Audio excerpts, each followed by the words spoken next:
And we are live. Everybody is back again. The behavioral panel rides again. So let's do a quick introduction from everybody again. We'll start with, I'll just go alphabetical order because I'm lazy. Mr. Bowden. Lovely. I'm Mark Bowden. I'm an expert in human behavior and body language. I help people all over the world to stand out, win trust, gain credibility every time they communicate, even some of the leaders of the G7. Stand out, win trust, gain credibility. Excellent. And what's that t-shirt? You don't have a red shirt today, Mark? No, Hawaii. Much of this room is from Hawaii. So I'm wearing the t-shirt as well. Okay, fantastic. Jumping over to Mr. Hartley. Yeah, I'm Greg Hartley. I'm a former Army interrogator, interrogation instructor, resistance to interrogation instructor. I've written a few books on body language and behavior, and I spend most of my time in corporate America and Wall Street today. And Chase. I'm Chase Hughes. I'm a body language and behavior expert. I also spent the better part of 20 years in the U.S. military and developing tactics and techniques for the U.S. government and intelligence agencies. Yeah, and I see a book behind your shoulder there. I guess that's doing really well. Oh, yeah. This is Phrase 7. New fiction book we just got out, and we're very hopeful that it will very soon be a Netflix series. Excellent. I think you have some people possibly cast for it already, right? We do. I can't talk about it. There's a lawyer involved. So then moving on to Mr. Rouse. I have a book called the Ellipsis Manual. I have actors writing for this book as well. Page 134. That's what we've been fussing about. I'm Scott Rouse, and I'm a body language expert and analyst. I train law enforcement in the military in interrogation and body language. I'm also a trial consultant. Fantastic. Okay, so we're back again. Already see a lot of people coming on. I'm going to jump right in. I have a question here. Simon, question. Which person from the past or present would each of you most like to interrogate and why? Remember, we'll know if you're telling the truth or not. We've learned from the best. I'll go. Jeffrey McDonald, the Vision Quest killer. I want to talk to him. He's still alive. He's still around. I want to talk to him, and I want to hear that story. It's one of those long mysteries, and it's related to my past world, Fort Bragg. If you don't know the story, it's a wonderful thing to go read. Horrible story, but he's still around. He's in prison, I believe, in North Carolina, and it ties all the 60s together. So it's one of those that I'd love to go talk to him and understand what he actually is saying, because I've seen bad interviews with him and all that. Mark. Yeah. I'm a big Charles Darwin fan. So, I mean, rather than interrogation, I'd just like a conversation with Charles Darwin. I think he has radically changed the way that we see biology in the world around us, and to the extent that the way we think human beings function. So I'd quite like to sit down with him and just have a bit of a chat, conversation, a beer, cup of coffee. I don't know whether he was a drinker or not. Was he English? Was he English? I think he was a drinker. He was English, so yes, he may well have been it's a good bet that he'd like a beer or a port. Mr. Hughes. I would like to interview a person who's still alive today, and his name is Sirhan Sirhan.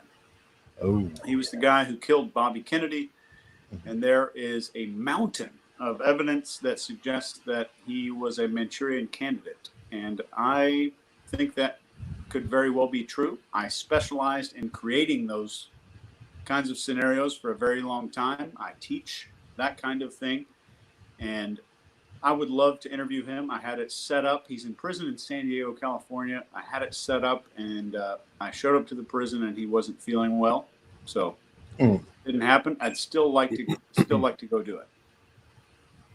That probably takes some work, especially when people know what you do. Mr. Rouse. I'd want to talk to Nikola Tesla, and I want to ask him what really happened when he was a kid, because he tells this story about how when he was a little kid, he had this vision of how electricity was first made. So I want to talk to him about those types of things. That'd be my interest. Would be short and sweet, but I just have a few questions for him. Yeah, whatever works. All right, jumping forward. Let's see. Question for Chase. How did your knowledge of human behavior influence the way you developed the characters in your novel? I wanted the characters to be believable. Thanks for the question, Valerie. But I knew that certain things trigger people. I wrote a really cool article that's free. You can go look it up. It's called How 50 Shades of Grey Targeted the Female Brain. And why could a book that's crappily written make 11 to 20 million women sneak off with their Kindles into a hiding place somewhere for several months? And I specifically wrote all of those characters to be psychologically compelling. And the whole time I'm writing a book, I am actually imagining you reading the book and getting an Instagram notification on your phone. And I'm thinking whether or not you check that Instagram notification is going to be based on the quality of my writing. That's a high bar. That makes me wonder, have you guys read about the Microsoft research with the Nigerian scams? Never in my life. No. I'm only bringing it up because you had mentioned about how does something crappily written become so popular. They actually researched the Nigerian scams. And if you've ever received the emails, I mean, we all have, right? They're horrible misspellings. The grammar is just garbage. Formatting is weird. It looks wonky. Kind of maybe looks like something, but it's not. That's actually deliberate because they're self-selecting people who are weak enough to fall for it. Makes sense. Yeah. So I used to work with a con artist. He was particularly good, and he always said you can only con a greedy man. And his idea of the con is what you're trying to do is make the mark very confident. You're giving them confidence. And one of the ways you do that is to lower your status so they feel a really high status. So he would say, the one way to not get conned is be careful when you're in a situation with somebody else who you probably don't know, and you're thinking, I think I've got this person. I think I'm about to win really big on this one, and they're an idiot. The moment you're thinking they're an idiot and I'm really smart, and also Interrogation 101. You really value Interrogation 101. It's Columbo. Yeah, It's it's like Interrogation Puzzle 101. Give you permission to do something stupid because you think I'm not going to notice. Right? That's all it is.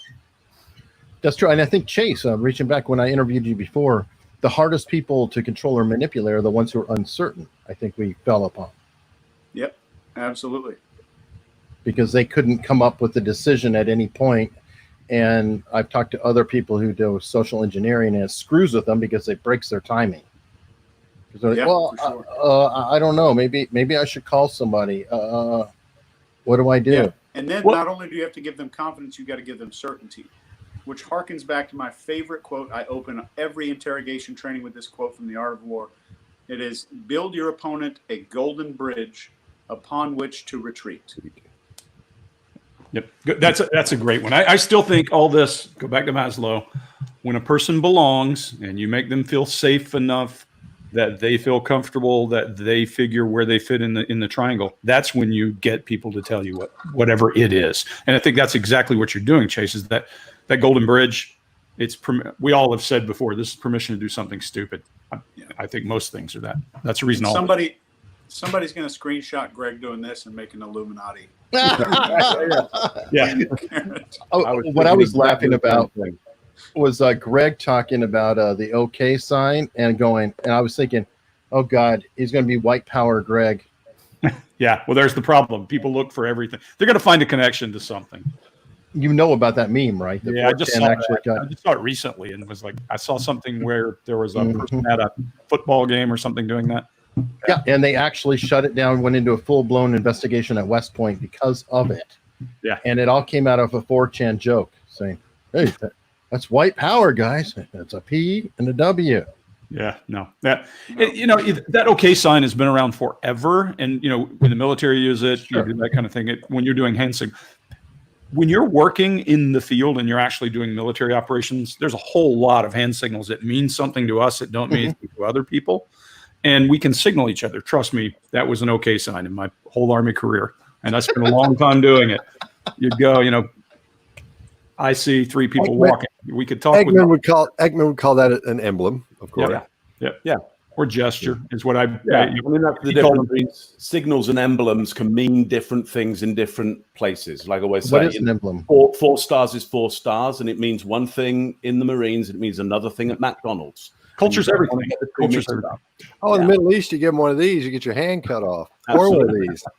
Well, it's culture, right? Culture is everything. That's if we always see Trump doing that, putting a fine point on something. It's not an okay sign.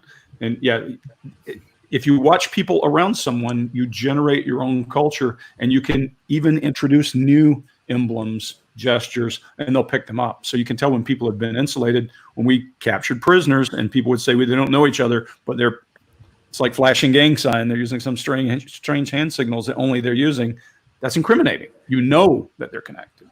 By the way, that Trump thing you just mentioned, Simon Lancaster, who I met based on your video and Mark Bowden bringing him up, mentioned in the interview that that's actually Trump saying he's signing what he said. So every time he does that, he's actually signing off that this is in fact what I think or I am saying.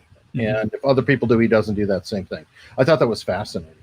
And there are other people around him you see doing the same thing because he's the 800-pound gorilla. When he does it, he comes down like this. He's not writing anything. He's pinpointing. It's a dexterous gesture. It's to show, look how big he's not doing this consciously, but essentially to do that really fast takes a lot of neocortex power. So, his brain's really firing once he's doing those OKL gestures. And also it sparks up other people's minds. It gets people really excited when he does that. So it's more about being dexterous. I think there are gestures that he does which are sign-off gestures, but I don't think the OKL is a sign-off gesture. It's one to show, look how dexterous I am. It's opposable thumbs. Look, I'm no chimp. I'm not a small hand Bulgarian. Remember how he hates anything with the small hands? So I don't know if that's a look at my masculine sized hands. I don't know. We'd have to ask him. Get him on. Right. Yeah, get him on. We'd love to talk. Get him on. Absolutely. I have a question from Twitter earlier. Dennis Whale wants to know, what is your go-to behavioral tell for someone wearing a mask? Everything happens you could do 3 days from the eyebrows up. As Joe Navarro calls this, the billboard for emotion. So you've got the eyes and you've got the eye and you've got the brows and the eyebrow. You can tell a lot about what's going on in there. Like you'll notice when somebody smiles at you, all you'll see is that their eyes will go like that. If you know the differences in a real smile, the fake smile, the Duchenne smile, and all that, then you'll be able to tell what's going on. But I noticed when I was in Target today, because I left my microphone at my parents' house when I was visiting them, so I had to get a new one. And so when I went to Target to get this little microphone I'm using, there was this little kid in the basket. And his mom was pushing him, and he was looking at me, and he had on a little mask. And I saw his little eyes going like that, and so I did mine back at his. And I thought I could be doing anything under here, but and he would never know. But he saw my eyes go up, and then he started waving.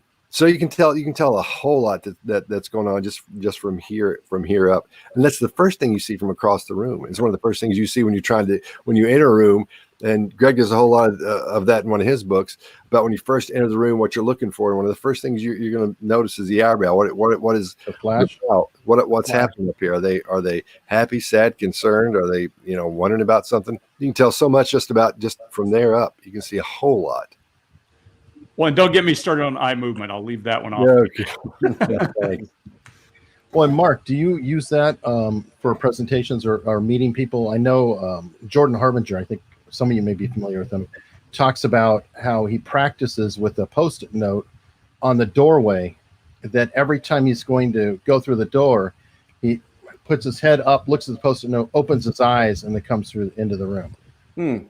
Well, yeah. So I would say just generally what I'm looking at or training people to do is use the bigger mass of their body to make some kind of impression as they're in a room. And certainly I will try and read the bigger mass of the body, simply to see where's the center of gravity facing, because wherever the center of gravity is going, I don't care where their feet are going and their hands are going, wherever that center of gravity is going, that's where they're going. Everything follows that. You may want your head to go over there, but if your center of gravity is going that way, the head can't go in that direction.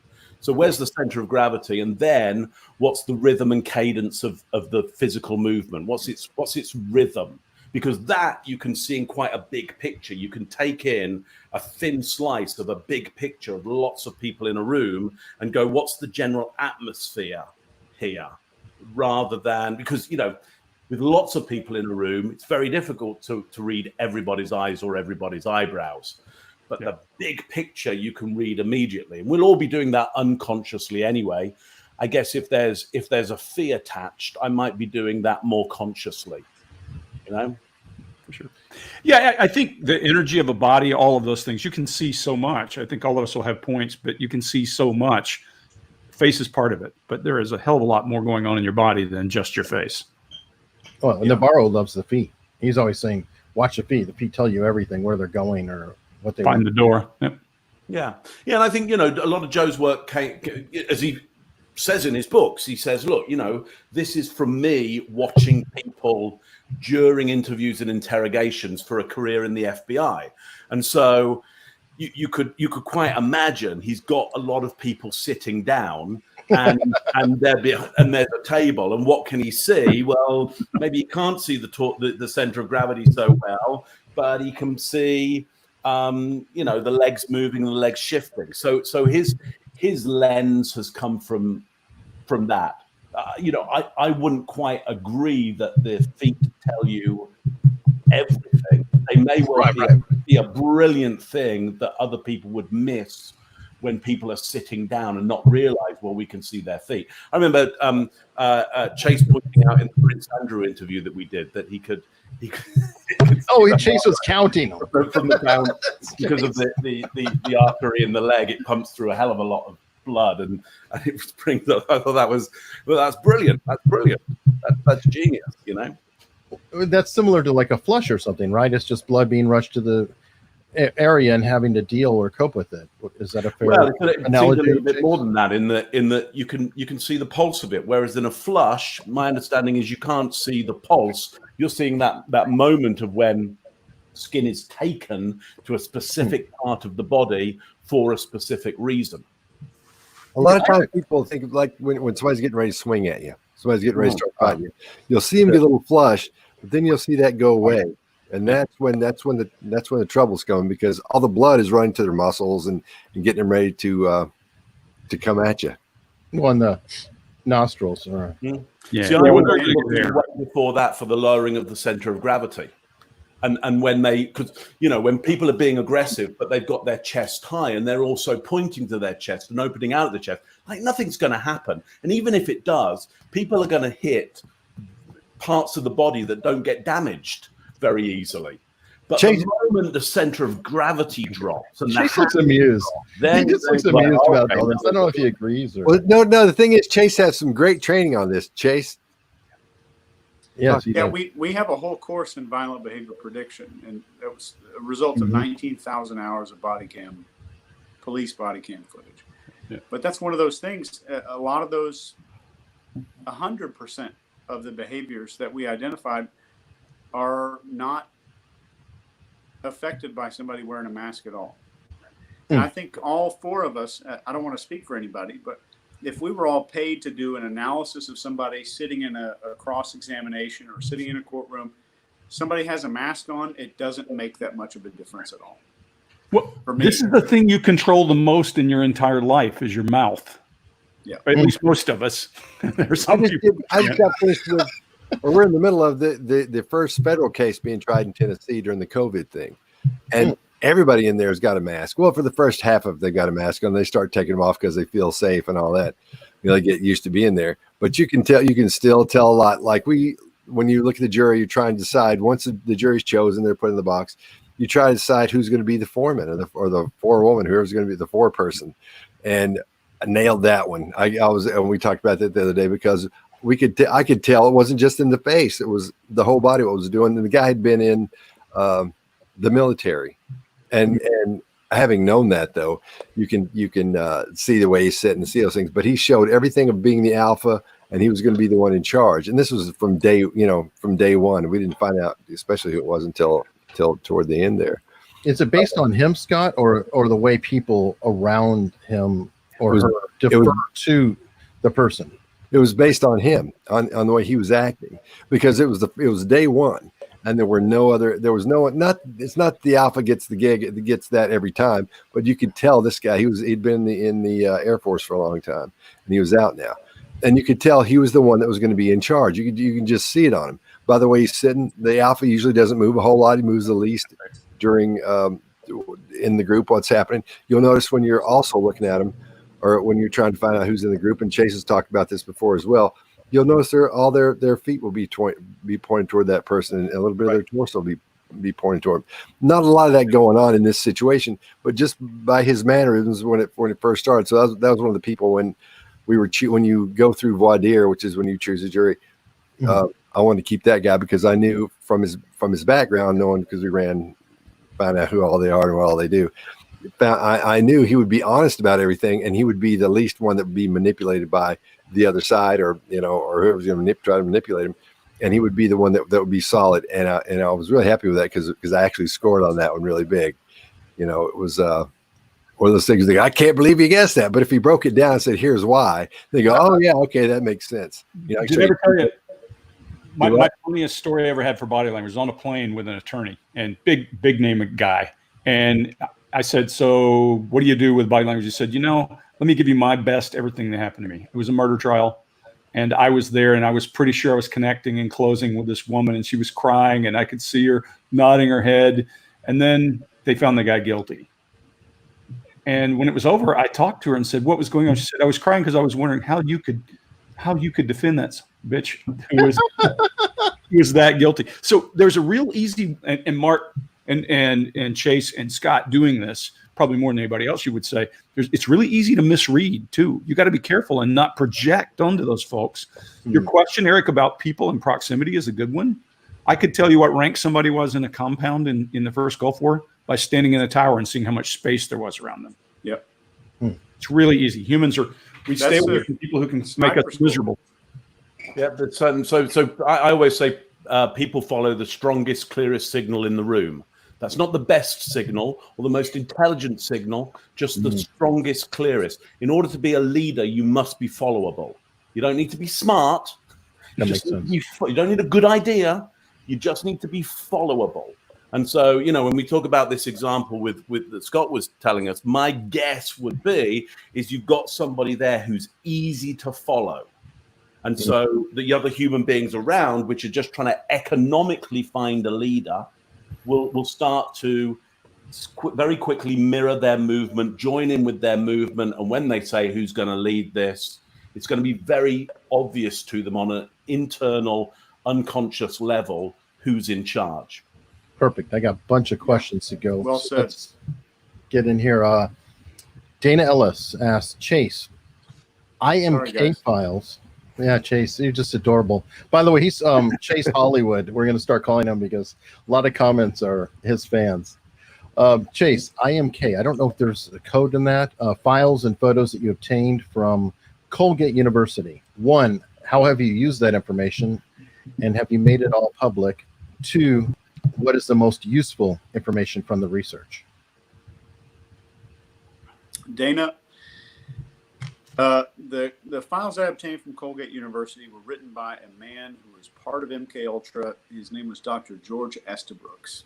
He was in constant communication with J. Edgar Hoover, Baylor University, and Milton Erickson, Aldous Huxley, Margaret Mead. A lot of the people that we associate with the Times, most people don't know that Erickson was involved.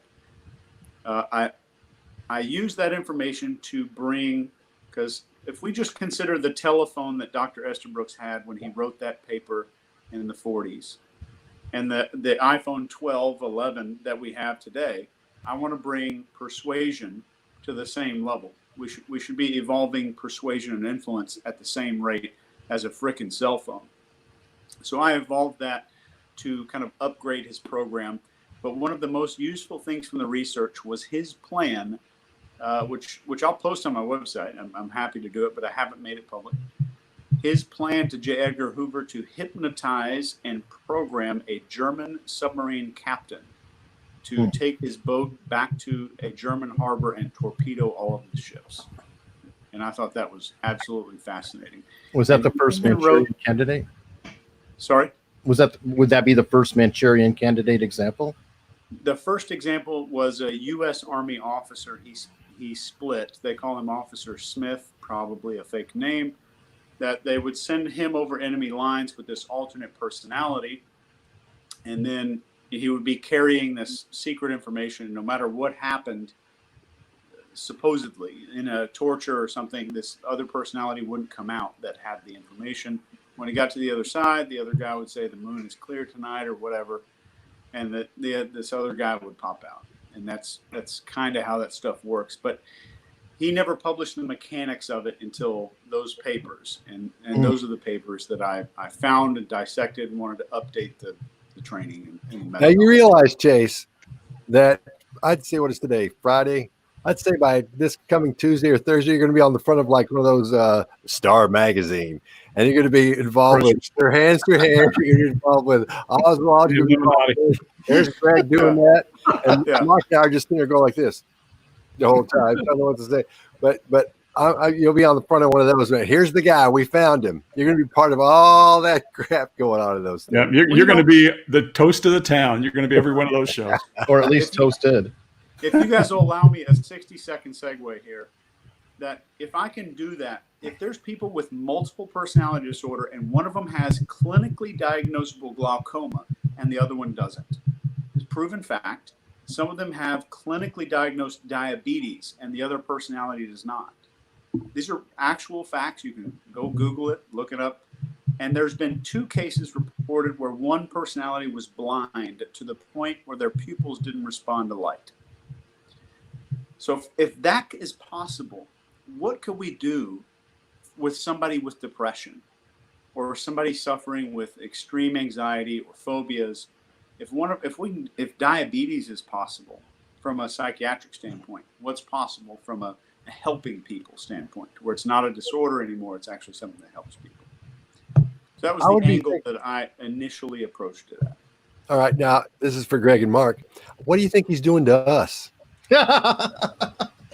Do we really want to do this behavior panel thing? Or I don't speak until he gives me the command. I'm waiting for the command. I don't, and then I'm like, you can't stop me. Once he gives me the command word, you cannot stop me. I'm unstoppable. Oh yeah, we can. I lost my jacket in the mall. Guys, we live in the same area, and notice I only do video things with Chase. That's funny. Probably safer. All right, Roxana R asks, "Hello, gentlemen. Is part of what you do instinct?" Yeah, I'll hop on that one first. When I first started doing this, all I had was instinct. I just knew it. I would feel how someone was responding, and I was really afraid to learn body language. I was afraid I might break that. And some of that is just when you talk about instinct, it's your ability to sense what somebody is saying to you with their body, and that we all are meant to read it. We all are meant to know when something's gone. We've just blunted that, in my opinion. I say always, we're shaved apes. We're not naked apes because we're embarrassed to be monkeys. We all are meant to signal. And if you don't believe it, you can understand that from a distance. When I roll my eyes, I've excused you. We all have known most of this stuff. We just put it to sleep. And we're just trying to give it back to you is what I think.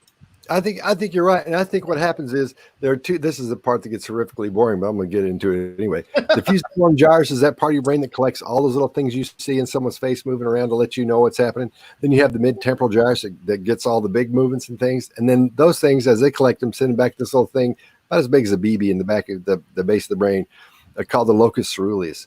And that's where you get your gut feeling. That's where you get what men get as a gut feeling. What women get is unquestionably the most potent power in the world, which is women's intuition. And that's what gives us that gut feeling. And I think it starts when you're a child, and then it sort of gets dismissed as you go along. No, that's not what they're thinking. The smile means this means this, and all those things are sort of wiped away. So I think that instinct comes. I think you're come equipped with that as a human, most people anyway. And I think it grows from there. And then the reason we would be so into it is it's still into behavior because it still makes us go, wait a minute, I'm seeing this and nobody sees this, or I'm feeling something here and nobody else feels that. My mom's like that. She can nail whether someone's good or bad. So can my wife Amber, can just nail if somebody's a good person or they've got an intent that isn't good. or whatever it could be good, could be bad. My father's great at that as well. But I think those things come with us. I think we come equipped with those. And then since they're not nurtured, as in our empathetic side and our sympathetic side sometimes isn't nurtured as we grow up. So obviously, or sometimes you become what's labeled as a sociopath, which you really aren't, even mostly psychopath, but which is a whole other story. But I think that's what we're seeing there. So I think that's correct. I think we're all equipped with that when we show up, when we come online. I think we've got all that with us. It just gets dismissed and watered down or dulled. Yeah. And I'll give you a quick 10-second example. Breathing is an instinct that we hopefully carry until the day we die. Well, literally, we do, because you die. Literally. So there's still ways that we can bring that into our conscious awareness to really improve our mental health, our physical health, and into bringing breathing into something that we do on a conscious basis instead of unconscious. And that really does change the game, to bring something from unconscious instinct to conscious, sharpened information. So I would say this: when I'm working, I'm trying to suspend my instinct, because my instinct, just like yours, is biased. Our instincts are biased towards a negative. Your instinct doesn't care about accuracy. It wants to be safe today, to live, to be accurate tomorrow. So it has a bias. Just like when you see a fast-moving object in your peripheral vision, you don't think about it, you step back immediately. Now, you thought that was a vehicle. It actually turned out to be a paper bag blowing in the breeze. But you didn't take any time to actually work out. You went for the negative bias first off. And that's why if you're trying to professionally, like charge people money for your idea about behavior, you have to suspend your judgment, or you're just like everybody else out there, just using their very, very biased instinct. It's not that the instinct isn't good. It saves your life on a daily basis. But we're trying to, certainly for me, I'm trying to work out what is closer to being accurate rather than what feels right now. Mark, that's a great, I'll tell you that when I started this, like I said, I was afraid I'd lose the ability to sense. Mm-hmm. It actually made it much, much, much better, because now I can go, okay, is that accurate or not? And it's not just humans, all primates identify threat where there is none. It's the reason you see forms in clouds, the reason you see a bear instead of a rock, because if your ancestors saw a rock instead of a bear, they didn't reproduce, right? Yeah. That's just the way life works. No, really quickly before we jump back in, but how do you baseline? Because that's a great point. I have, all kinds of cognitive bias going on. When I look at somebody, I'm going to look for everything that agrees with my opinion naturally, confirmation bias. How do you control yourselves for that? You make a big point of it, saying, hey, we're just calling it like it is, whatever. How do you call it like it is? Well, I'll tell you, negative reinforcement's the best thing possible. And so if you're a military guy and you're learning, I can speak to Chase's training and my training for sure. They intentionally set you up in all of your training to make that bias mistake, to try to burn your hand and remind you not to do it. It still, the rest of your life takes a conscious effort not to jump into. I had a conversation with someone last night who was talking about people, and he used the word them. And I'm like, what does them mean to you? When he's talking about a group of people and uses the word then, I don't know how to even talk to that, because people are all different and all the same. And that's the only way you can look at it. Culture affects how we think. It affects our opinions of others. And you have to constantly, every one of us, I would guarantee you, is constantly stripping away at that daily, trying to constantly think, why do I think that? Why do I think the rock is a bear, right? So I use a critical thinking technique, which is simply to put the word maybe or perhaps or yet after the judgment that I've made. So I'll be baselining, and there'll be an instinct. There'll be then me suspending the judgment against the instinct, and then I'll add the word maybe. So it keeps me curious, and I investigate more and more and more and more and more. But you can't do that if you're about to get run over by a bus. It takes, you can't, if you do critical thinking when you're in front of somebody with a weapon of some sort, then chances are you're going to get killed. So you either get training or you use your instinct, but you don't use critical thinking. Well, and don't waste your time on things that don't matter. If I learned one thing from my Navy SEAL friends, it's I don't think about how to shoot. I think about whether I shoot. Yeah. Don't waste your time on things that Why don't matter. would people say to me, well, can you tell if this person's a liar or not? It's like, why would I be bothered? I don't know. Like, what does it matter? Like something, if you're going to use critical thinking and suspend your judgment, something has to matter enough that you take the time to do that, because you're using up so much brain capacity to do that. And really quick, the way that I teach is every human being you speak to is absolutely has to be the hero of their own story. And you have to identify how they are viewing their own lives and get into their bias. So I'm sitting inside of that person's judgment, inside of their bias, instead of my own. And that really helps me to get to the other side of the table where, like, what is the story this person's telling themselves to make them the hero of their story? That's actually Kafka. Did you know that? I knew the quote was somebody. I knew that you guys are smarter than I am on that. Well, the hero of his own story. Critical thinking, it's what we call perceptual positioning. So only human beings can do perceptual positioning. There's no other thing on the planet that can go, I wonder what it would be like to be that thing over there. Not even crows? Not even crows? They're damn smart. No. Crows are scary. No. Do you think a crow does a piece of perceptual positioning and then has a conversation with the crow next to it about how it just did perceptual positioning? No. Like the best. No. It's that classic of thing. Did a crow invent the internal combustion engine? I mean, and you can go, well, because it doesn't need to. It would if it could. It's hard to do without from. It would have done it.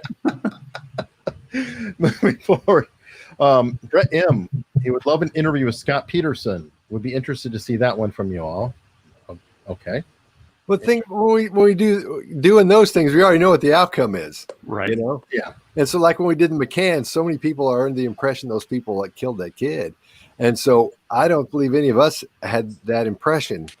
So that was interesting because it was contrary to the public. We don't know, you know. So who knows at this point? I mean, I believe we got a pretty good idea, but I don't think. I mean, people are saying, "Oh, they're lying here and there," and I don't think we saw a little bit, just a tiny bit when they were lying about something they were asked to lie about the police. Or not lie about. They're just holding information, knowledge, just holding that information back. Isn't that relevant though? Whether somebody's lying because they may feel guilt about something they did, but it may not be the murder or whatever. It's just I'm a crappy parent, or I'm I feel terrible about blah blah blah. We're honest about the guilt. And guys, we're looking for symptoms. What we can't do. The cool thing is we're looking for symptoms. What we're not doing is reading their thoughts. And what I think is fun about what we're doing is we're looking at things that nobody can know the answer to, like the UFO lady. Well, the one, not so much, but the Jane Green story. We want to know what they saw and what they think they saw. That's why we're doing this. And then the same thing with, once you know somebody's guilty, then we can show you all the signs of lying that led up to that. But it's not nearly as fun. Yeah. And there's a buddy of mine, Terry Hurd, who I hadn't talked to him in a long time. And then he asked me, we were just texting back and forth, and he said, how's your mind reading business going? That's funny. Speaking of minds, Charlie O'Malley wants to know, different drugs can lead to different bodily behavior, LSD, cannabis, meth, etc., and legal medicines too. But do you think without knowing you can spot what a drug or which drug when interviewing them? You talking about which drug or that their I own? guess it's a couple. There's two questions I can see coming out of this. Number one, can you tell what drug somebody is on when you're talking to them? Number two, does that affect your reading? Well, you can't do it if somebody's doped up. You just got to say, okay, we got to do this later, or you can't do this right now. I used to work with a lot of at-risk questions you ask me. Are they on some kind of value or something like that? Because if they are, you can't. How can you go forward if somebody's not if they're not don't have their faculties, they're not able to access everything the way you need them to access. So their behavior is going to be different. Scott's coming from a legal perspective here. In my world, if I know somebody's on a drug that makes them paranoid, I will capitalize. Oh, yeah. the heck out of it. Of course, Chase. When you interrogate people, You'll give it to them, won't you, Chase? And I agree with you, Chase. If you know it makes them paranoid, or if you can poke on them and you can make fear of that, that's just another ploy, another approach, or comfort, depending on what's going on, or what they have. For sure. Yeah, look, a doctor will have a pretty good idea if somebody's on a drug or not, and the same with us. We may have some understanding of met a lot of people and known the drugs that they're on at the time, and therefore know the behaviors. I certainly know what heroin usually looks like. I know like cannabis, you can smell it. It's really like the smell comes in the room. It's like, okay. And somebody doesn't have a cold when they have the sniff. LSD is pretty, there's a lot that you can pretty easily tell. Can you get it exact? Some of these drugs do some similar symptoms, but you can get close. And for me, the thing is, when we talk about interrogation, you talk about that's a different setting. I spent all my life, the past 20 years, getting away from the actual interrogation portion. And do you deal with people who are using some kind of drugs? Hell, I work in business. Alcohol is the number one drug, and there's plenty of that when you get people going.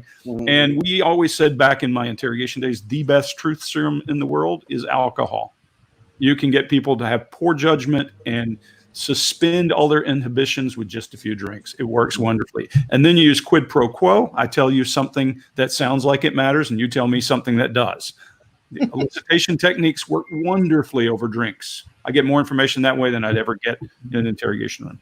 Well, while we're drinking, there's some interesting areas which people often mistake alcohol or drugs for what is actually insulin, an insulin shock, diabetes. Yeah, sure. That happens constantly. You see somebody on the street, they're drunk. No, they're diabetic. They're in diabetic shock. That's why they're in a pool of urine. It isn't because they're drunk. It's because they're diabetic. Listen, I'm reading these old chat things over here. I'm sorry to do this. Make me want to look. But there's one over here by this guy, Iron Sky, or this girl that says, are there any other body language channels that are legit? I think they mean YouTube channels. And it also says, how bad is the analysis of some of the bigger body language channels? I think that's a great question, because that asks, you see, how do I get the chat? It's go to the right. It's not private. But anyway, so that covers when we get all these. When we get a lot of comments that say, you need to see so-and-so's thing, you got to take into consideration some of these people, they're I don't know how to say this so it don't sound like an No, keep going, Scott. Keep going, Scott, and then we'll get Please do. Name them too. Some people just Scott. Some people just know. Some people just Google their information and they have no research for it. There's nothing behind it. They've just read it and they see it somewhere. There's this one I've seen where this lady says she can tell whether in court whether you're going to tell the truth or not by the way you hold your hand up. If it's held back, you're not going. And I'm like, you got to be kidding me. So, in answer to that question, it's tough to find the right places to get valid information. Yes. And I always have a list of books I give, and it's these guys' books are of course the top of that pile. But it's so when you're trying to learn the truth about what's happening with human behavior and what someone is doing when you present them with something, you say something, or how you see them acting at a distance when there's a situation happening. That's important because it's tough to find the valid information. It's tough to find people who've researched what they're telling you about. Anybody can go out and can be an expert. I can get somebody off the street. Any of us can. We say, you say this, and this, and you've got an hour of stuff, and there you go. But when you start asking them questions about that, they can't say like Chase can go. And there's all the research for that. Like we're talking about page 134 in this thing.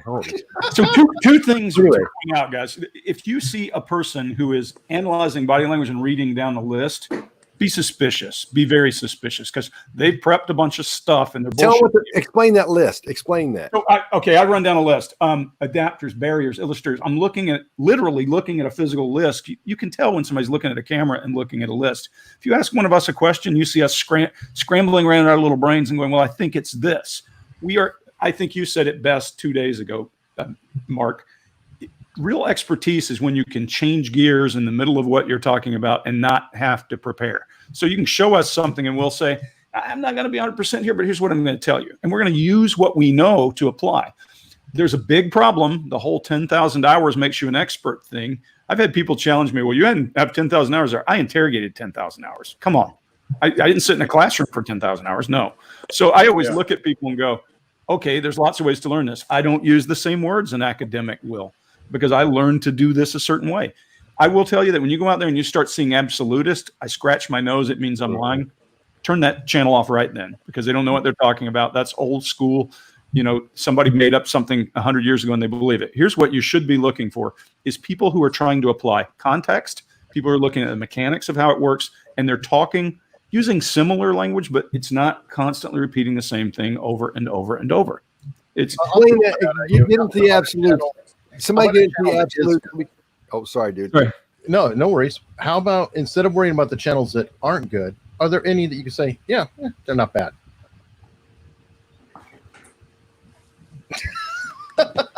So there's a lot of sensationalism. Let me just leave it at this. There's a lot of sensationalism. If it sounds like you're getting a show, you're getting a show. I hope when you watch us, it's not a show.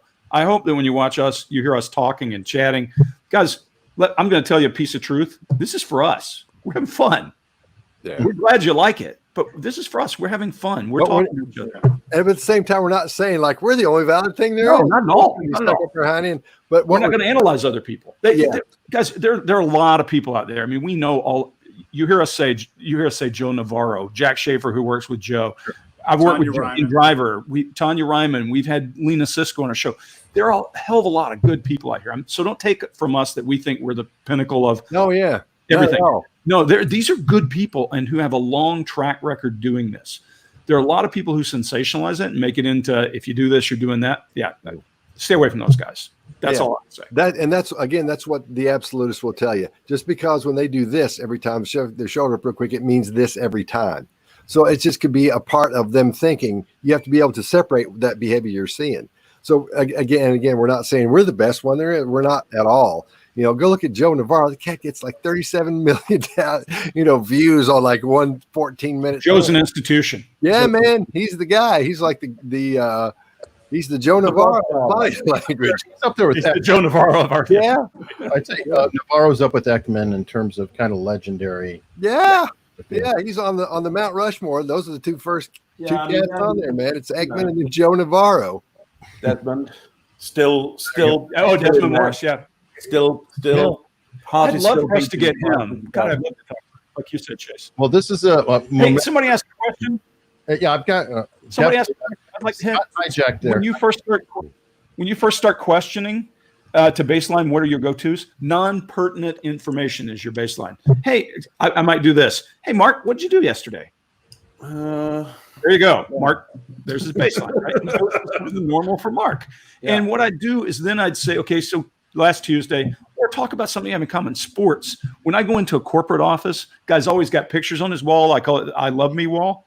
All I do is say, where's that golf course? And they go, and do what they normally do. And I baseline them in 30 seconds. Then I start asking questions. All right. This is a big moment for the channel. So I've got to put this out here. Somebody just put in a super chat. Hey, guys. And I don't know how to get it on the screen. That's very weird. Yeah, just read it to us. Joy 1411 just said, Dalan, hey guys. Thank you very much, Joy. That's first time I've ever gotten a super chat on this channel, so I have to very cool. Say love it. Awesome. I love it. So I love being super chatted too.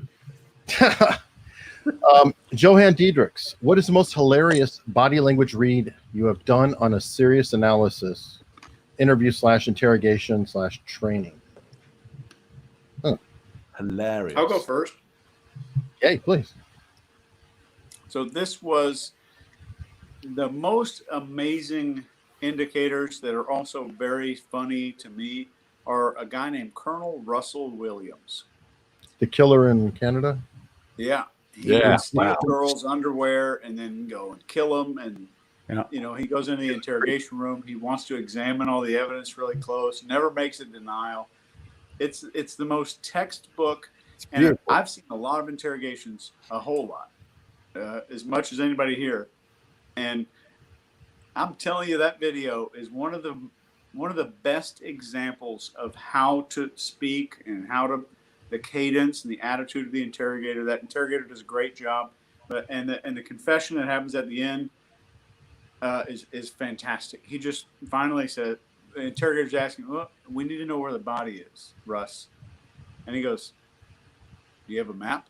And that was it. That was just. Well, and he's resistance trained. It is clear to me. I can't point out what he's doing, but he is resistance trained. It's clear, and the interrogator gets around it. That's a beautiful interrogation. But he's, for my money, he's come in with such a level of arrogance. Yeah, that's just what I was. That gum chewing from moment one. I'm going, oh, you got to be joking. Like they haven't even been arrested, and you've decided to come in for questioning.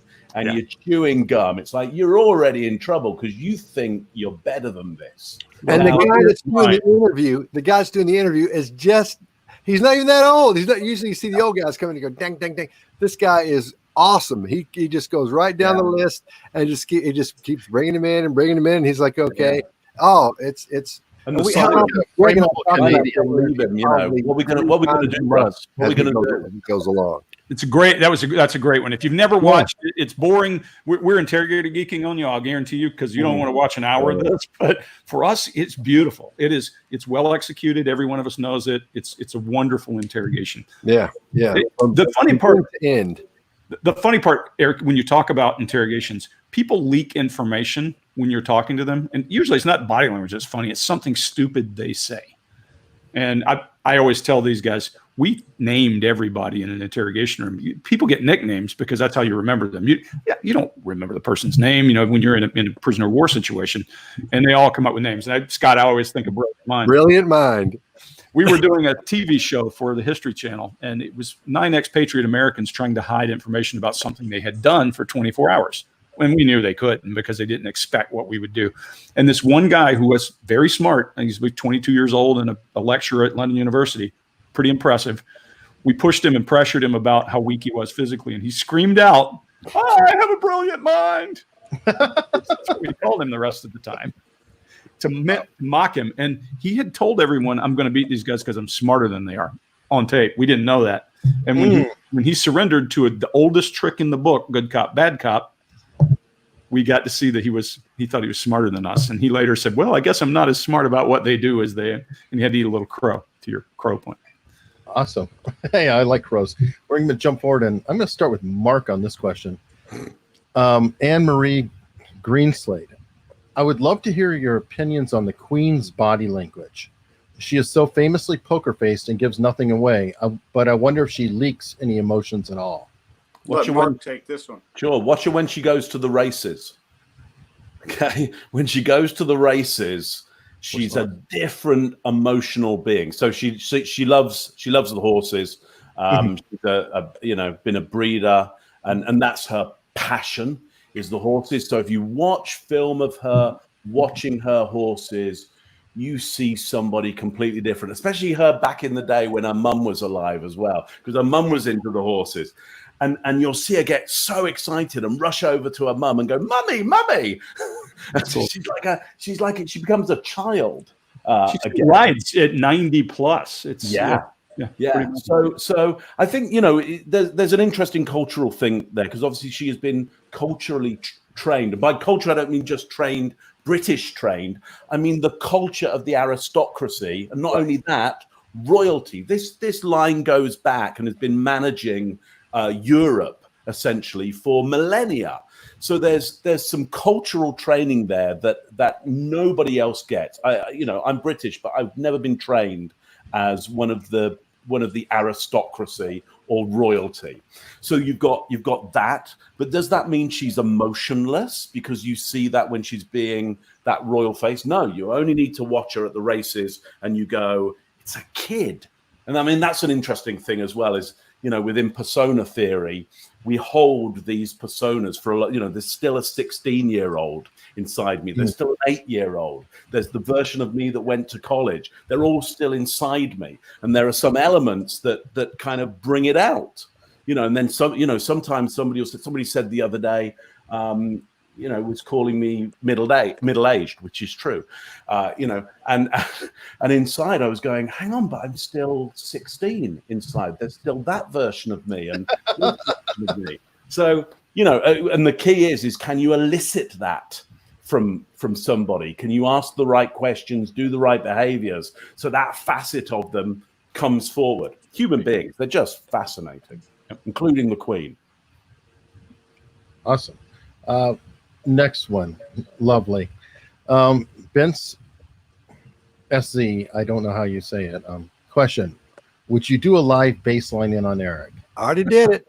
You want to hear it? Sure, why not? Put everybody Okay. Greg can demo that. Oh yeah, Greg's the You alpha. want an eye movement exercise? I'll do that for you pretty quickly, and we can run down baseline. Obsessed with it. So Eric, tell me where you're from originally, because I don't know a whole lot. Take your glasses off too, because there's a Oh boy, here we go. perfect. Tucson, Arizona. Okay, I lived in Sierra Vista. How close to Sierra Vista were you? I believe Tucson's about an hour away. Okay, which road would you take? I-10. Yep, there you go. Good. Did you see that? Did you catch yourself? I already got your 10%er, so you're going to move that way. But let's ask you a few more questions. What's your favorite song, Eric? God, I don't even remember. I'll do an album, Pros and Cons of Hitchhiking. Okay, what's the last thing you said to someone before you came on the show? On this show today? Yeah. Thank you.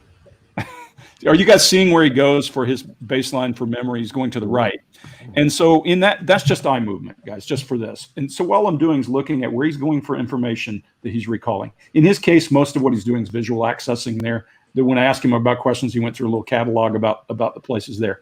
He also has a resting face that you can see there. He's a little amused, and I can see the amusement in the sides of his face. But his eyes are at a certain amount of open. If something gets more interesting to him, he's going to open his eyes and lean in more. I've been watching him as he finds something interesting, he's leaning into it. And he's just genuinely trying to engage with whoever he's talking to. And wherever he's looking on the screen is dependent on where we're at. We all do that. That's Eric's base. So now if I start pushing him and I start seeing a grimace instead of a slight upturn, or I see his eyes break to the right, or I push on something and his chin drops instead of up the way he does when he's talking to you, there's a change. And that's just the first part of baselining. These other guys are going to see something else. Those are just a few things to look at. His cadence is contained. He's more telling in many cases than asking, to your point that you use, Mark, in terms of when he's talking about a topic. If he's not certain, then his lilt to his voice changes. But he's got a pretty constant cadence. To use your loping term, Scott, he's got a pretty constant cadence when he's talking. When he's thinking, he slows down and navigates, and his eyes drop down left. Watch him. Boom. That help? So, but as while we're talking about that, Chase, talk about the home, the eye accessing in home. So that would be Eric's home. Yep. Because Explain what that is. Yeah. a memory question and different types of questions. So that would be Eric's home would be to his up and right. So those little movements. And you could probably get some different ones in there, Eric, if you want to just look at the camera here as if my face was your camera and say, like, how would you describe the sound of your personal car horn? So we saw mid-range. even him accessing an auditory memory here. We saw a lot of forehead movement, which was a billboard of his confusion and like a weird question. Interpreting the question. We saw, even though I asked an audio question, when people say audio, people will look horizontally. That's not true. Everybody's different. We saw him go home again, even though I asked the same or a completely different question that wanted him to recall the sound of something. Not just words somebody said, but actually a sound. And he still went to his home base. Okay, now watch this. Hang on, watch this. Right, Let's talk about this. When you let's talk about a couple things. First thing, let's talk about your first car. You remember your first car? Was it one of those cars that when you open the glove compartment, was it locked by itself, or did it have a key that fits in the glove compartment? I have no idea. What kind was it? What was the color? Was it the seats? What color was the interior of that car? There you go. Eric, you remember your first dog? Sure. What happened to him? No, she lived to be a ripe old age. Oh, what happened though? I don't think I was home when she passed. She was torn up by coyotes a couple times, but Really? survived them. Tucson. Yeah. Was that your first dog? And Yep, what was her name? Sunshine. So let me give you a really good visual cue. This one will hit you. So we don't know where you live. Give me directions to the nearest Wendy's from your house, coming out of the driveway, and at every turn, give me a landmark. So did you just see him take that big breath? And when I asked him about the net, he looked down, he got that shot down for the emotional part of it, then he just now took a big breath. So here's what I want you to do is play back the video because I've been mirroring Eric's breathing all the way through this. I know his breathing rate when he's relaxed, and I know when he's under stress now. Relaxed, he's in, out, in, out. The moment he starts getting questions, he's in, out, in, out. It's like your breathing rate goes way up under stress. And I'm reading it off of his top button. You see the top button just moves up and down slightly. It's got a big chest area, but the top button moves up and down. Enough. Okay, what's the rate, Chase? You can count. I'm sure you counted it. I did. But what this is just kind of a primer, a little tiny sliver of what a baseline development process would look like. And guys, it doesn't need to be contrived. Like I said, I walk into an office, the guy's got a I love me wall. I want to ask him about things on the wall because he's going to give me his normal cadence. And thanks for playing along with that, Eric. It's not a good feeling when people are doing that to you. But No, you just have 4 of the top people in the world doing that. It's a delight. But it doesn't have to be contrived. What we want you to know is it doesn't have to be contrived. You just say, hey, what were you doing? What's the best restaurant in town? What's your favorite thing on the menu? Those are normal questions. And then, remember I kept asking you, I'd talk about one thing, that I'd move on to something else, the lock and then the color and then your dog. That way you've got to jump from one to the other instead of saying, I'm ready and I can look right at the camera or do what I'm doing. So you can go from the other one. You actually have to think. So that's what the psychology is behind asking you questions like that. So I kept waiting for that look down. I think, what do you say? What do you see? 2 of them? Is that what you got? Yeah, emotional. You were emotionally accessing, looking down right. Yeah. The other down is, I'll give you a math formula or a math equation. Figure it out quickly for me. What's 15% of 980 and don't round? It's not a math. You're not going to remember it. You're looking up in your head for times tables, and that doesn't work. Well, I suck at math, so. But just try it. Try it for a second. 50% of 980 would be times 9. Yeah, math. Well, you see your eyes drift down left, but you eye blocked because you need space to think. There he goes, adapter. There you go. So, and then he steadied himself when you asked. There's a blush. Back a little back. Yeah. Oh, my grief muscle. Why did I even do this muscle? Right. Good times. Now, how do I duck out of this and get a good question? Too late. Eric here we go. There's a good comment. Eric has learned paranoia is real. And Thanks, I'm not going to play poker with the group. Which is poker? Is that the cards one? The one on the card? Yeah. I don't know. I've never. Me either. I suck at cards. I only got a couple of grand. So I know it's money in there. We could. Anybody want to show me how? I got some money I'm willing to lose to a novice. Yeah, somebody will back me. I'll just borrow their checkbook. Yeah. We'll base off of that. While we're having fun picking on people, I actually have a couple clips for you guys to do a quick decipher on. Obviously, we're not going to do a long one, but everybody is interested in what's going on with Mary and Donald Trump. So I'm just curious what you guys think. Let me ask you, Mary, about something that you said in an interview with the Washington Post this week. You talked with Ashley Parker at the Washington Post. And you said she's quoted you saying there was knee-jerk anti-Semitism, knee-jerk racism in your family. The Post quotes you as saying, growing up, it was sort of normal to hear them use the N-word or use anti-Semitic expressions. I just wanted you to expand on that. Do you mean just generally within the family that was an accepted thing? Or do you mean specifically you heard your Uncle Donald use that kind of language? Just generally with the older generations, as if it were perfectly commonplace and ordinary to say such things. I had the benefit of living in Jamaica, not Jamaica Estates, and going to school in Forest Hills. So I didn't share their ideas about race and Judaism at all. But you know, when you grow up with that being perfectly normal, then you don't really think twice about it. She had the answers early. I mean, the questions early. Okay. Well, guys, for me, the thing that I immediately jump to, forget content for just a minute. Turn off the sound. Go look. There's a lot of down eye. I just showed you what down eyes are, right? Down eyes to the right are emotion. Down eyes to the left are internal conversation. And, you know, the old kinesthetic plane from the NLP stuff, you know, we talk about people working in the kinesthetic plane, meaning they're down here. They're not in the upper thinking quadrants of their brain. This is not the Brady Bunch. I mean, guys, families are messy things. Who knows what truth is behind this? And I'm not going to sit here and throw rocks at her or at Donald Trump, because that's not what we do. What we're going to do is tell you what we see. Sure. Families are messy things, and you can see it. You see when she's asked a question, she's accessing memory, and then she goes into emotion, a lot of emotion. She's down right, down left. How do I address this? And then she hits the older generation. No smoking gun for me saying she's telling the truth or not.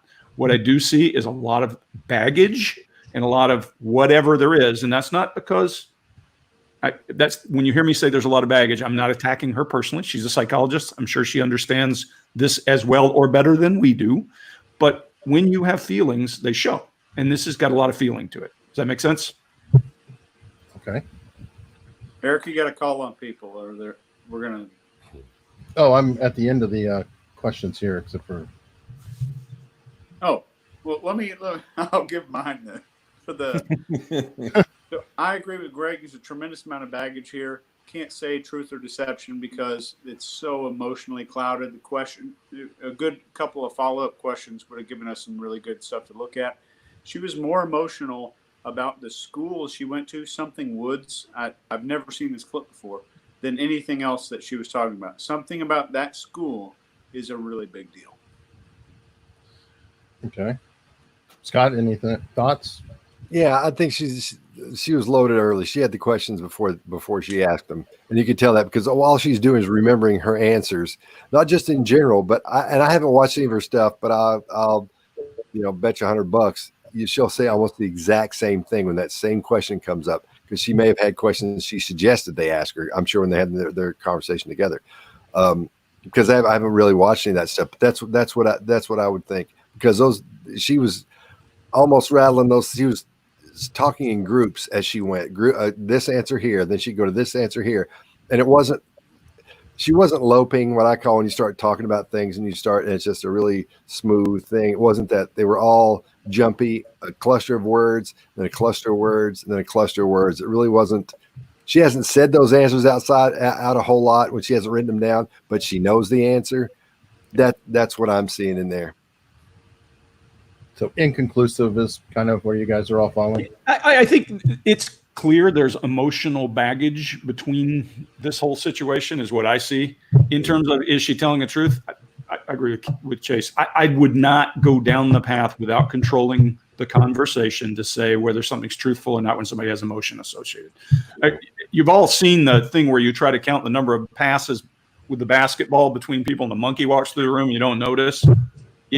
If that can cloud your vision, trust me, emotion can. When we interrogate people, we have to figure out their state of mind at the moment something happened, and all of that take into account what's fact and what's. So not attacking her story, not defending his side either way, just saying I can see the emotion in her. I would want to know how many times has she done an interview like this on TV? Because what I'm seeing is freeze state of fight and flight. So it's hard to kind of, that's the baseline for me, is somebody is super rigid. The mouth is already super rigid. The breathing is high. So, if she's already done this, 20 times, then there's something really up with the answers. Right. If she's been on, if this is her third, fourth time on, it's like, okay, she needs to get used to the idea of being on network, primetime network TV before she gives these answers. Also, there's something interesting there, I think, that she wants us to know that she was brought up in a whole different place with a whole different bunch of people. And therefore, any idea that she would be affected or infected with racism or anti-Semitism has been put to one side. I'm part of this family, but I'm not part of this family. So therefore, I don't share those same traits. So I think she's already worked out that she needs to distance, at the same time as saying, I can write this book and I know what I'm talking about because I was part of this family. She's going, but don't think I'm part of that family, by the way. Don't think I've picked up any of those traits. So there's something interesting going on there, I would say. Okay, really, That's what Mark does the best. He sees this angle that we three don't even think about. Yeah. And we talk about it, Mark. Just so you know, before you show up, when we get off with this there, how your take on it is a lot different than ours. In a lot of ways, not from interrogation angle or the angle, the side we come from that world. I don't know. What would you call that? I would call that plot, story, and character. Yeah. Of course, Chase nails that. It's for me, it's the best part of what we're doing, guys. All these coming from different angles. Chase is masterful at putting a name to things. I mean, behavior panel's his name, right? Yeah. Chase is great at that and pulling up the academic and nailing that. Mark has this big sweeping. I'm always listening, like, where's Mark going to come from on this one? Because different view. And Scott and I, different approaches. Scott's done his entire thing with civilians. And then mine being military, I've got a little bit of that hard-ass personality thing to go with it. And so we all bring something different. And my resistance background makes me constantly look for that in a way that maybe some of you don't. So in all of our lives, Scott from the music, Mark, you coming from your background with all the acting and with politics. And Chase, I said the other day, you still got the freshest juice of all of us because you just came out of the military from this thing. Maybe so. It does help. It does help. All right, very quickly, just to get the other side, and someone's asked to. The hardest I've ever laughed, like we do these behavior panels, and that's the best part of my week. I'm never recording any of these for anybody else. This is for me. Like I love this time we have together. The hardest I've ever laughed on one of our episodes is when Mark, one time he's like, I won't do the accent. Do it. Yeah, what this reminds me of is if the guy's been playing music all his life, and then somebody says, hey, can you do a song about flowers? No, I don't have any songs about, well, you know what? I'll just make something up. I'll make you a song about flowers right now. Yeah, that was Bob Lazar. I don't think we've ever had more negative comments than on Bob Lazar. Maybe that's cognitive dissonance. Either if I am believing something before I watch the video, either I have to say I have been wrong all this time, or it's easier just to say, oh, these guys are crap. They have no idea. Yeah. It's so tough. to save their own psychology, that makes total sense. That they'd say it's so much easier to say, oh, you guys don't know what you're talking about. Yeah, but we and here's the thing. They say, well, you don't believe in UFOs, so you came with a bias. However, the very next thing, we find this woman that we're just looking at going, oh, my God, she's truthful. Yeah. Saw UFO. She saw something, for sure. Yeah, she whatever it was. I kept saying, like when we talked about, I think during Bob Lazar. Was it Bob Lazar where I said, I saw this woman on the Netflix thing? Yeah, that's what started. Yeah, man. I think she's, anyway, so we know that. I believe she's telling the truth on that. Well, let's go and slam through a few more questions on this. Are there any red flags during the interview that indicates the person is a pathological liar or is a psychopath/sociopath? Well, I would go straight to Scott on this one. Sorry, Greg. Oh, yeah. There's a list, and there's a way to determine if somebody's a sociopath. I'm always careful to say that body language means somebody, and then Scott, I'll let you go into depth. My only go-to when somebody is looking at me and overly focused, and I call it glossy, then I start to poke and try to figure it out. But for me, body language alone can't tell you someone's a psychopath. Scott? Yeah, there's the psychopath test. The Robert came up with the psychopath test, or the list of things you check off when you go through deciding if the person is a psychopath or not. And the thing is, everyone thinks, oh, a psychopath, they're impenetrable. You can't get it. It's all an ego. Yeah. So if you can get in and you know how to just brush that ego, you can get it back in that horse back in the barn just by patting over here and patting over here and aiming it that way. I know it sounds, it's funny sounding, but that's the approach, because what you're dealing with in there is someone whose brain isn't set up like your brain. And someone can say, this person has done some really horrific stuff. How could they do that? Their brain doesn't see why they shouldn't do that. They don't have that. The amygdalas are either missing, something's wrong with them, or you can see them, they've been damaged.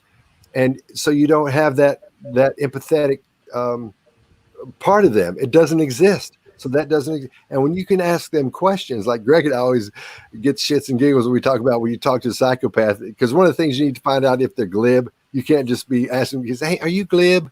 You can't like that. I wish you would. That would be. You have to go around. I got a checklist. Are you glib? I got the test. I got the hair test. So you've got to approach these questions in a specific way, not in a specific order usually, but you can. It takes a while, and you can't diagnose a psychopath right there. Sometimes it takes 6 months or a year for the pros to do it, to find out. And the scary part is what they used to do was when they thought they were rehabilitating these psychopaths, all they were doing was show them how to act normal, and then they let them loose. Yeah. Oh God. Well, anyway. Well, and the worst part of the whole thing is, if you're looking for whether you're being worked, that's probably what you really are asking, because psychopath is a very specific clinical diagnosis. If you want to know if you're being worked, I call it glossy.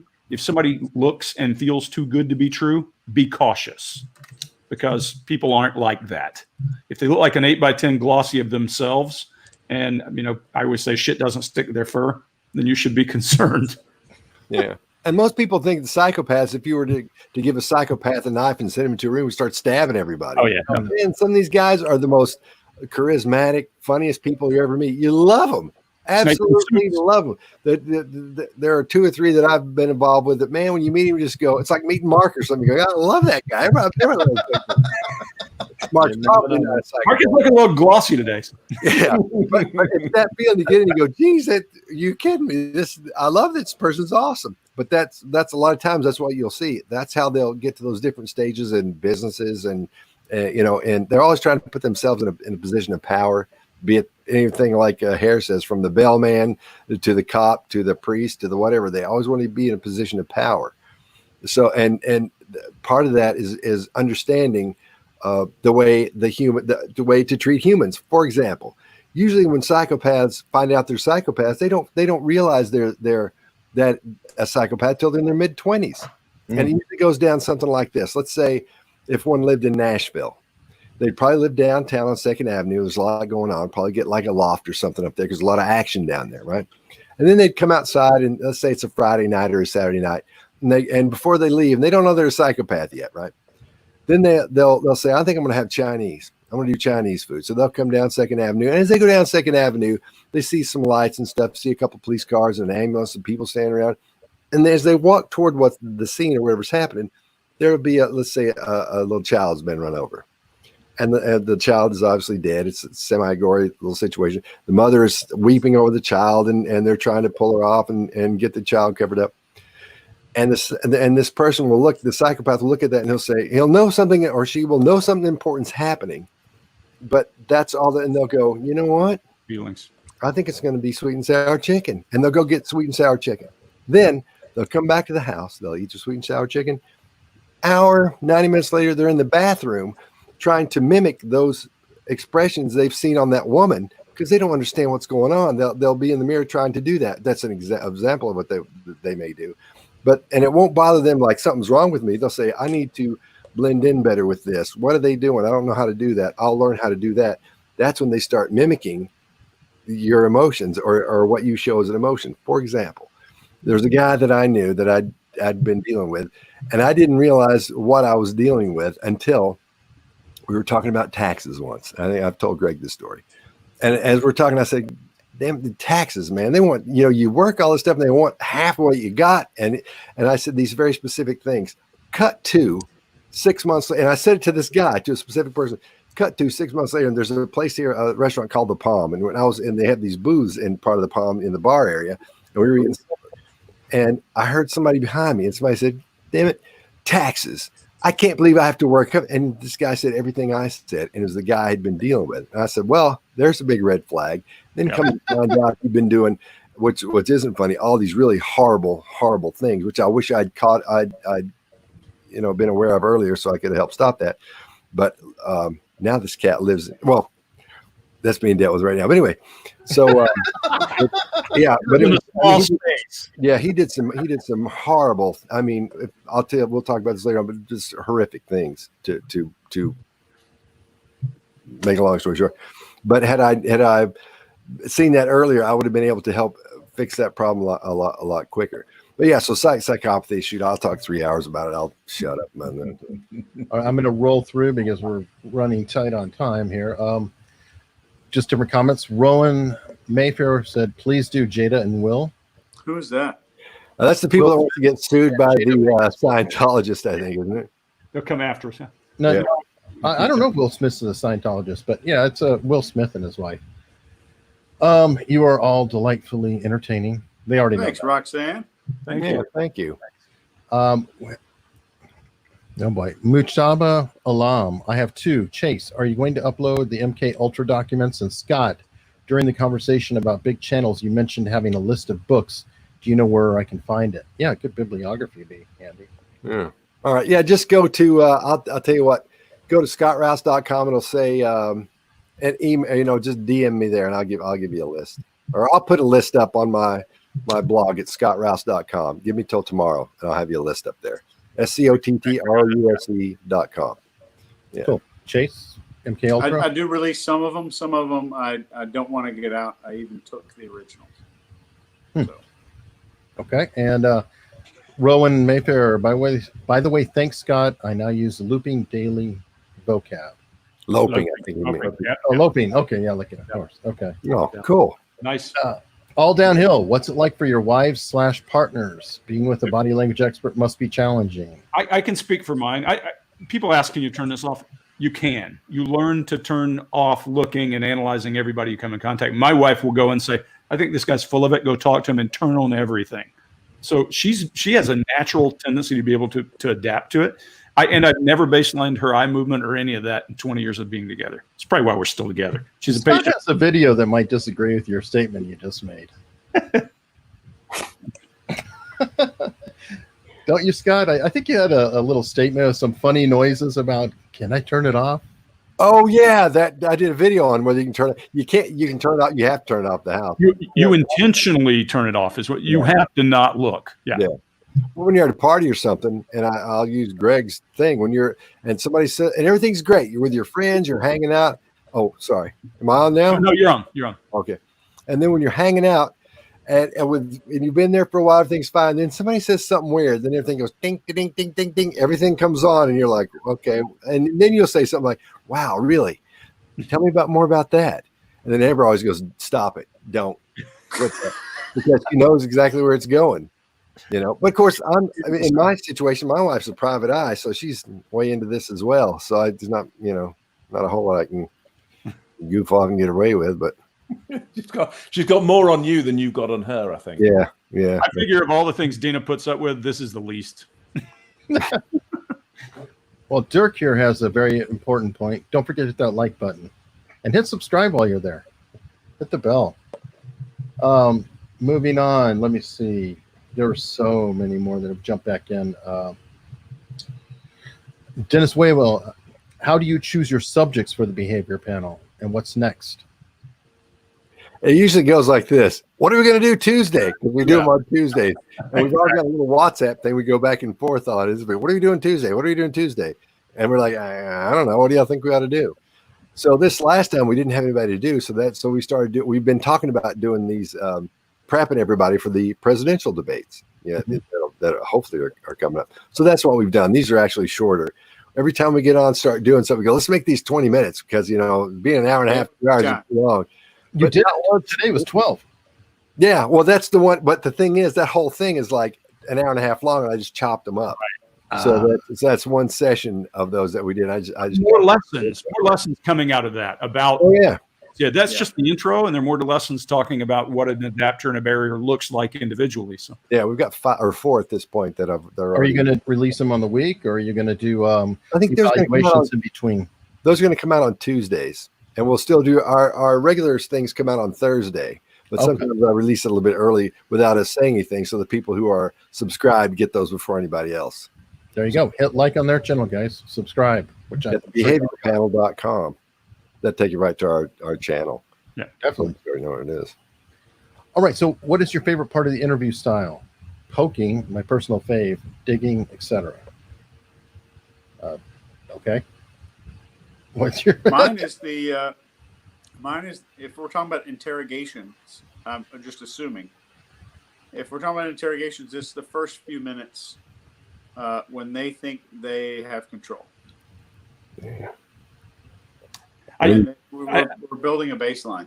Mine is the scattergun approach, and these other guys are going to echo the same thing because we're all Columbo fans. It's that one more thing. One more thing. Once they touch the glue board, they're stuck. Yeah. I'm a scattergun guy myself too, so I agree with that. Well, Scott just did it to me earlier. What's the color of the handle? Wait, what's the color of the seat? What? It's like I don't know. I'm still trying to figure out the first question. Yeah, sorry, man. Because I'm slow. Okay, question for Chase, because we're rolling here to the end. Can you show us what a teeth suck is on the behavioral table of elements? Yeah, teeth sucking is a dismissive gesture that's only been researched within the last 12 years and only by, for some reason, westernized countries. But that's when we're in dialogue with each other, or Greg's interrogating me, I'm the suspect, and he's asking me a question, and I go, and I do that little teeth sucking gesture. It's kind of dismissive and contemptuous. It is contempt then. Okay. I can't really do it because these are all plastic. I don't actually have any. All my teeth have been knocked out. Tell them what happened, Chase. Well, I told you guys that we fight all the time. Ow! It hurt. But that teeth suck is kind of contemptuous or looking down on another person. Dismissive. Yeah. Cool. Okay. Well, awesome. This has been just amazing, folks, and I hope you guys come back. I mean, obviously, there's so much traffic coming in here. Maybe in a couple months we can come back and do some more clips or something of that sort. Sure. And great fun. Thank you. Thanks for having me. Yeah, thanks so much. Thanks, Eric, and thanks everybody for watching. Thank you. Yep. Thanks so much.